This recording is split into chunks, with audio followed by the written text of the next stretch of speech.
도토리 가져가세요 이렇게 돼 있네요. 네. 도토리 하면 우리 추억의 싸이월드가 생각나는데 그 네, 소식입니까? 맞습니다. 두사부일체라는 영화에서 주인공이 도토리 주면서 내가 도토리 줬으니까 우리 일촌이다 뭐 이런 대사가 있는데 혹시 아시나요? 처음 들어봤습니다.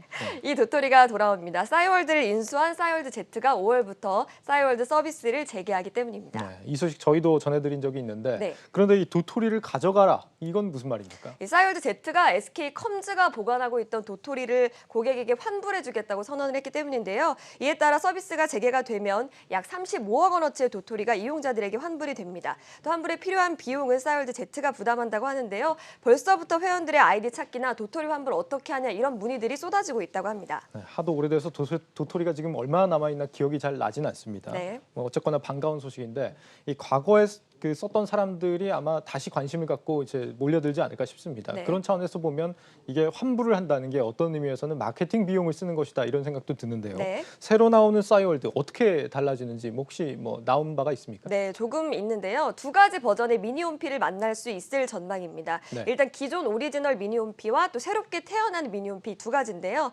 1999년에 만들어진 미니홈피는 지금 보시는 것처럼 저런 형태로 돼 있는데 네. 현재 고화질 해상도에서 깨지지 않도록 작업 중이고요.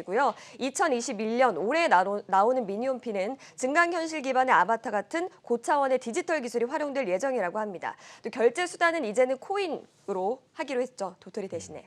뭐 메타버스 이런 게 도입될 가능성도 있겠네요. 네. 그렇다면 이 도토리 환불 같은 경우도 앞으로 좀 코인으로 해주지 않을까 이런 생각이 들긴 합니다. 네. 그런데 이 싸이월드 말고도 다른 1세대 SNS도 최근에 좀 떠오르고 있다면서요? 네, 맞습니다. 2000년 출시돼서 밀레니얼 세대들에게 선풍적인 인기를 끌었던 버디버디 기억하십니까? 버디버디요. 네. 예. 버디버디 아이디 웃긴 게 되게 많았는데 혹시 아이디 어떤 거 쓰셨습니까? 전 이걸 쓰지 않은 것 같습니다. 네.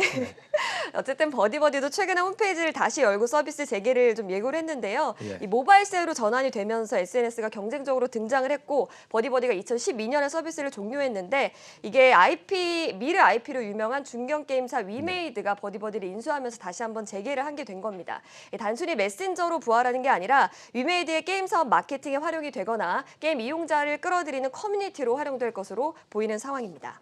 너무 옛날 얘기를 해가지고 제가 기억이 가물가물해서 네. 격세지감이 드는데 네. 네, 시청자분들 뭐 기억하실지 모르겠지만 그 외에도 뭐 I Love School, Say Club 이렇게 뭐 다양한 SNS들이 많았습니다. 되게 오래된 그 SNS를 예. 잘 아시는데 저도 모른 척하고 싶지만 좀 아는 상황인데요. 아이러브스쿨은 1999년 서비스를 시작한 학교 동문을 찾아주는 온라인 커뮤니티입니다. 이 드라마 응답하라 1994에서 아이러브스쿨을 통해서 초등학교 동창회에 참석해서 첫사랑을 찾기도 하는 뭐 이런 사례가 있었죠. 같은 해 서비스를 시작한 세이클럽은 현재 벅스가 서비스를 관리하면서 명맥만 간신히 유지하고 있는 상황인데요. 싸이클럽이 아니죠. 세이클럽은 익명 채팅을 기반으로 해서 즉석 만남이 유행하기도 했습니다. 이 두 서비스 모두 새롭게 부활하는 싸이월드의 이용자를 뺏기면서 역사 속으로 사라지게 됐습니다.